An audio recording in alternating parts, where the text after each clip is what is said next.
श्री किशोर कुमार का जन्म 4 अगस्त 1929 को मध्य प्रदेश के खंडवा शहर में वहां के जाने माने वकील श्री कुंजीलाल जी के यहाँ हुआ था। किशोर कुमार का मूल नाम आभास कुमार गांगुली था।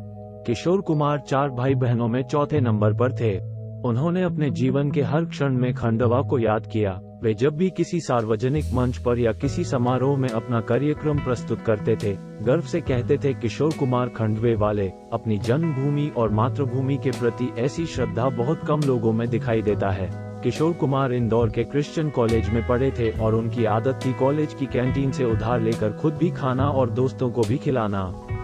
वो ऐसा समय था जब 10-20 पैसे की उधारी भी बहुत मायने रखती थी। किशोर कुमार पर जब कैंटीन वाले के 5 रुपया 12 आना उधार हो गए और कैंटीन का मालिक जब उनको अपने 5 रुपया 12 आना चुकाने को कहता तो वे कैंटीन में बैठकर ही टेबल पर गिलास और चम्मच बजाकर 5 रुपया 12 आना गाकर कई धुन निकालते थे और कैंटीन वाले की बात अनसुनी कर देते थे। बाद में उन्होंने अपने एक गीत में इस 5 रुपया 12 आना का बहुत ही भली भांति प्रयोग किया। बहुत कम लोगों को 5 रुपया 12 आना वाले गीत की यह मूल कहानी ज्ञात होगी। किशोर कुमार ने 4 विवाह किए थे। विवाह की पहली पत्नी बंगाली गायक और अभिनेत्री रुमा गुहा ठाकुरता उर्फ रुमा घोष थी। यह विवाह संबंध 1950 से 1958 तक चला।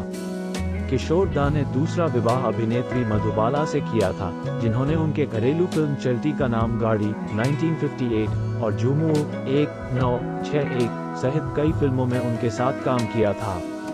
जब किशोर कुमार ने उनके सामने प्रस्ताव रखा, मधुबाला बीमार थी और इलाज के लिए लंदन जाने की योजना बना रही थी।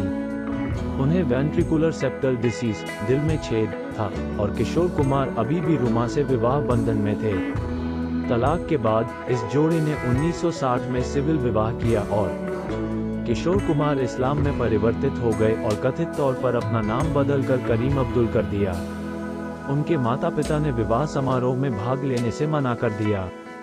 माता पिता को खुश करने के लिए जोड़े ने हिंदू विवाह पद्धति से भी विवाह किया, लेकिन मधुबाला को कभी भी उन्होंने अपनी बहू के रूप में स्वीकार नहीं किया।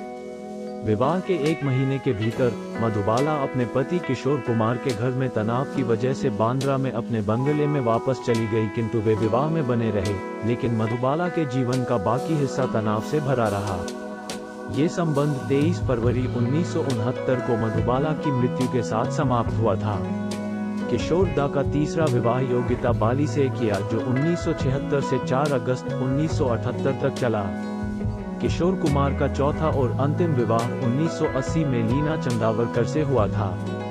किशोर कुमार के 2 बेटे थे, अमित कुमार रुमा के साथ और सुमित कुमार लीना चंदावरकर के साथ थे। किशोर कुमार की शुरुआत एक अभिनेता के रूप में फिल्म शिकारी 1946 से हुई। इस फिल्म में उनके बड़े भाई अशोक कुमार ने प्रमुख भूमिका निभाई थी। उन्हें पहली बार गाने का मौका मिला 1948 में बनी फिल्म जिद्दी में, जिसमें उन्होंने देव आनंद के लिए गाना गाया। किशोर कुमार के.एल. सहगल के विशिष्ट प्रशंसक थे, इसलिए उन्होंने ये गीत उनकी शैली में ही गाया। जिद्दी की सफलता के बावजूद उन्हें न तो पहचान मिली और न कोई खास काम मिला।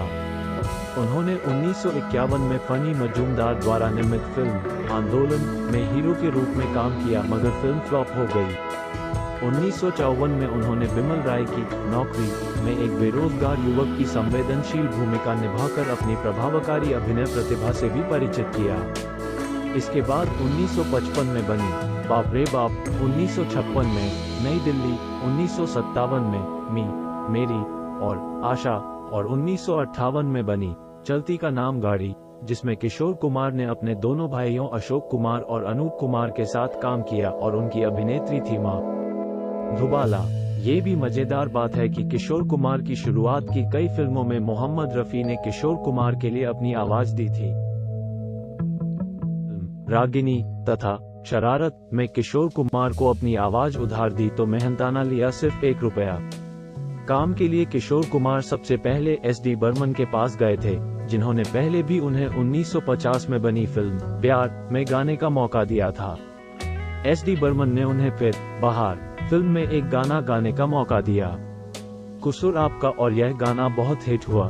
शुरू में किशोर कुमार को एस.डी. बर्मन और अन्य संगीतकारों ने अधिक गंभीरता से नहीं लिया और उनसे हल्के स्तर के गीत गवाए गए, लेकिन किशोर कुमार ने 1957 में बनी फिल्म फंटूस में दुखी मन मेरे गीत अपनी ऐसी धाक जमाई कि जाने माने संगीतकारों को किशोर कुमार की प्रतिभा का लोहा मानना पड़ा।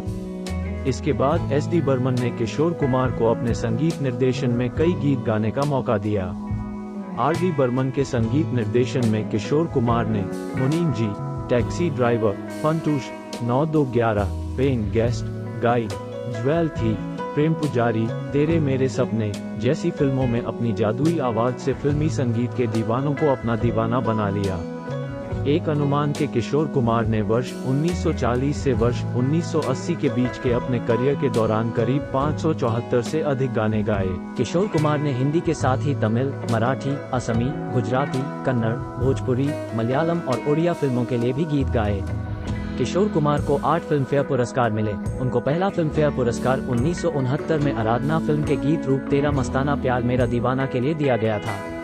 किशोर कुमार की विशेषता ये थी कि उन्होंने देव आनंद से लेकर राजेश खन्ना, अमिताभ बच्चन के लिए अपनी आवाज दी और इन सभी अभिनेताओं पर उनकी आवाज ऐसी रची बसी मानो किशोर खुद उनके अंदर मौजूद हों। किशोर कुमार ने 81 फिल्मों में अभिनय किया और 18 फिल्मों का निर्देशन भी किया। फिल्म पड़ोसन में उन्होंने जिस मस्त मौला आदमी के किरदार को निभाया वही किरदार वे जिंदगी भर अपनी असली जिंदगी में निभाते रहे।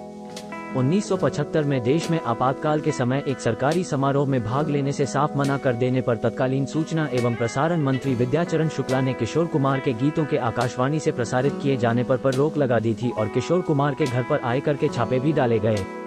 मगर किशोर कुमार ने आपातकाल का समर्थन नहीं किया।